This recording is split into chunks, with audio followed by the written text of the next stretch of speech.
printing. I was in the house and I realized that I needed some shelves. My PLA's all over the floor, 3D printing materials, and it's taking up a lot of space, and I thought I'd put them up on shelves. So this is what I've come up with for design. For those who haven't already, please subscribe and hit the like button if you like what you see. And yeah, let's get on with it. That's the date. We're February 17th, 2022. And this would be the wall space in behind. Okay.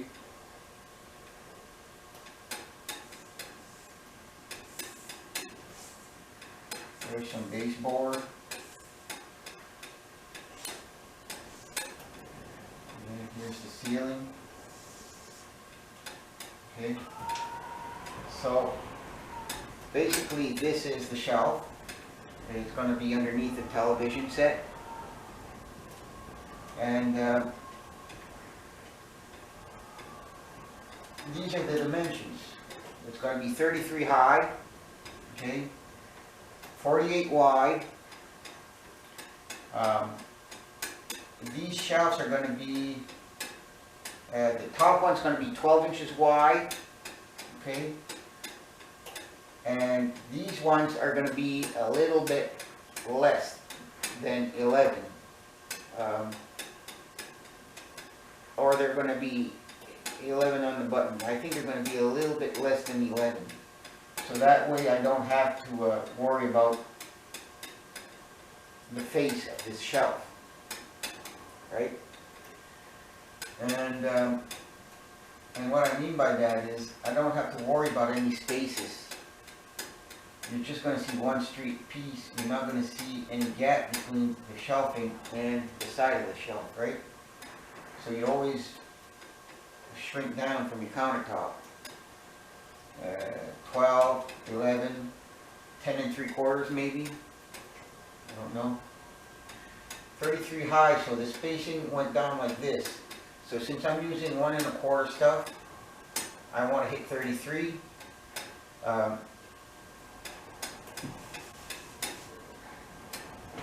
Shelves are going to be in the countertop, and not the shelf top. 1 1/4, 1 1/4, 1 1/4.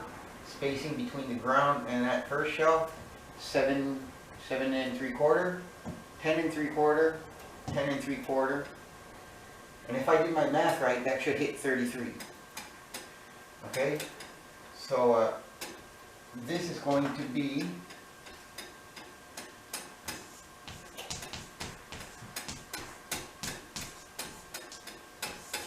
cedar, right?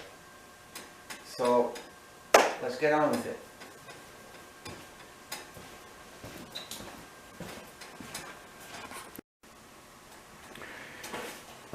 Okay, so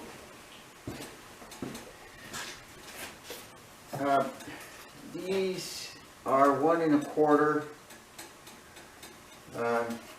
cedar boards, and they're not clear, super clear. They have one good side on them. Okay, and what I'm going to do is take and pass them one side at a time, one like on either face, just to clean it up to see what's really under there. And I'm just going to rip out the defects, and I'm just going to put that lumber aside, edge the edges, and see how much lumber I'm missing. I don't think I have enough here to make the shelf, but I'm not sure.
now I'm just going to take the boards. They're supposed to be, I'm going to cut up some lengths and cut out some of the defects. And at 48, at 96 I have two 48 pieces, so I'm hoping some things will make that so I can make the bottom shelves.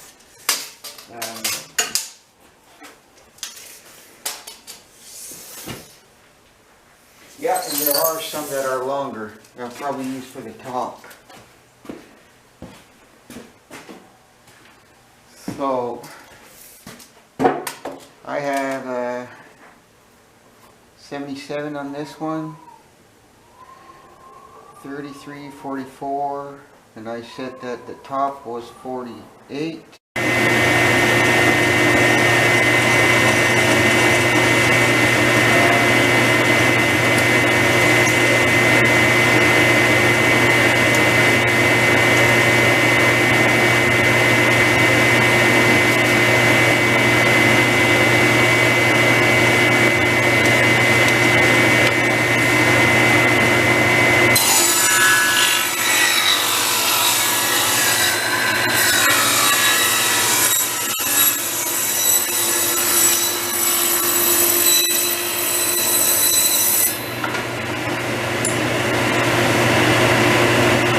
Some of you are wondering what these are. They're from the wheels that grab the lumber, and then the saw trims the end of the log in the forest, and they were harvested. It's from a tree harvester.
So this is around an hour and a half later from the last scene you saw on the camera. I've started gluing these. These are the 33 sides. I'm making them 33. I'm going to trim both ends. They might not end up perfectly 33, but as long as they're both the same length, you know.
These are the pieces that glued for that the shelf. I'm just going to run those through the planer and see what I got. Hopefully I will have to remake these.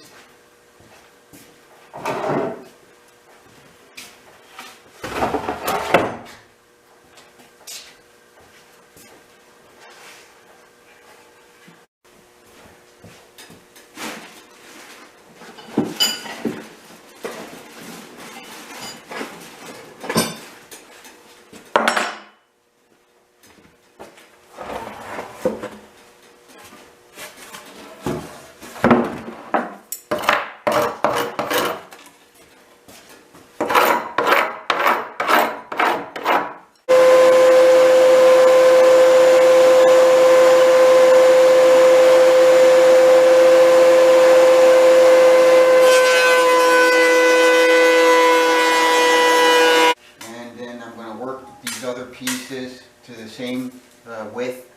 Okay. I have over here on this side, I have 10 and a little more than 7/8.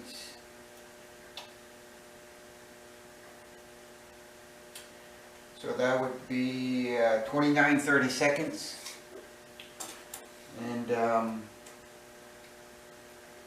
here I have 12, a little more than 12, so I'm going to make these both the same width. And they've got to be 1 inch less than this for sure. So yeah, that's going to work. And that will probably determine if I take another chunk out of the width on this. So actually I'm just going to straighten one side in the jointer, and then get these down to the same width, and then see if I don't take another cut out of this piece.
Just go up to here.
this color is definitely black.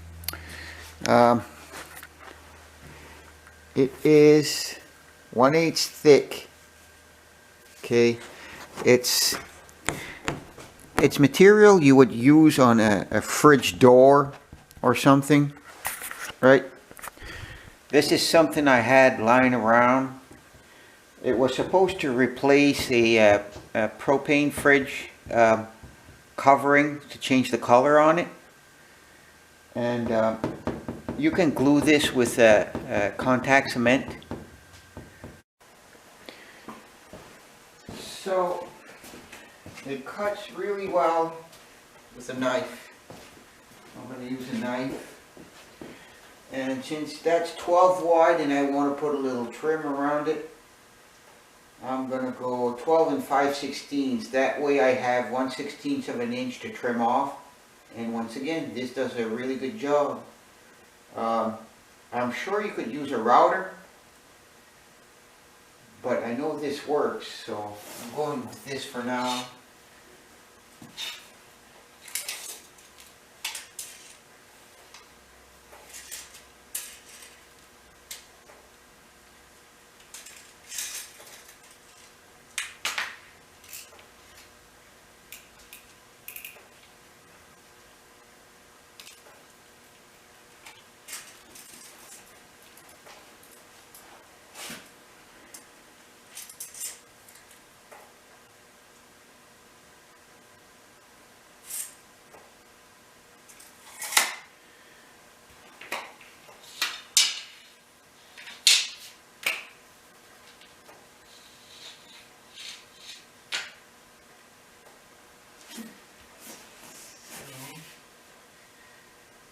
There. And there. There's my knee on it. Need a little more blade.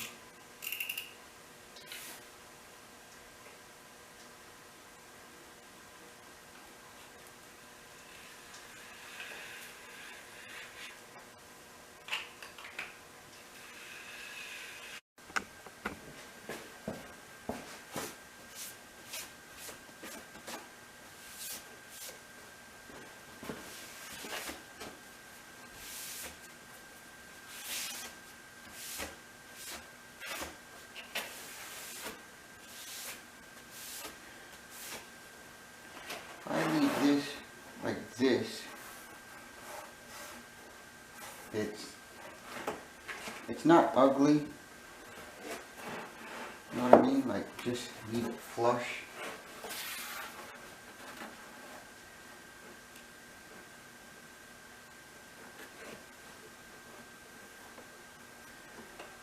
It's not ugly, but that would work just as well as laying a trim on the edge of it.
So, broke up the old pocket jig there. The handy dandy homemade pocket jig. And time for some potholes.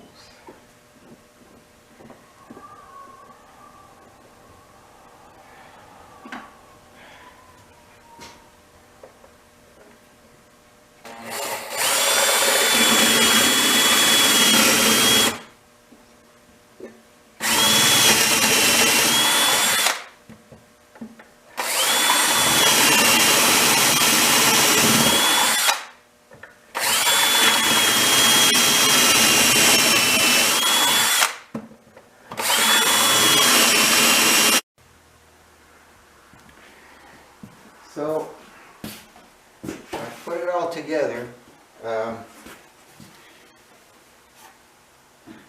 tighten up the pocket screws and everything. And this is it. It's not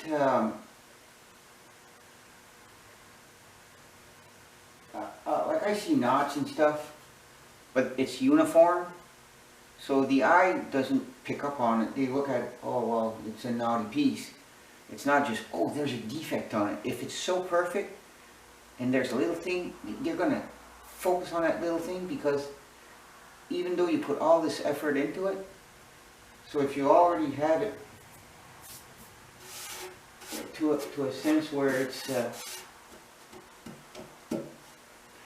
not so perfect, it's not so bad.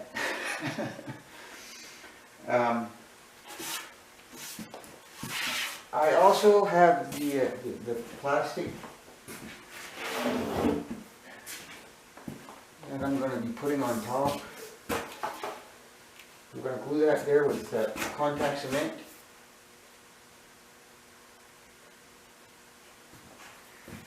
Okay. It's a little more popping if you clean it off. Right.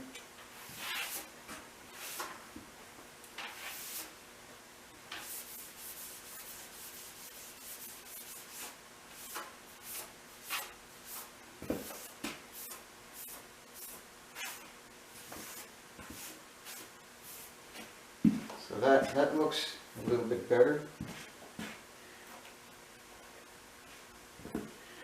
So once that's glued, it should be all right.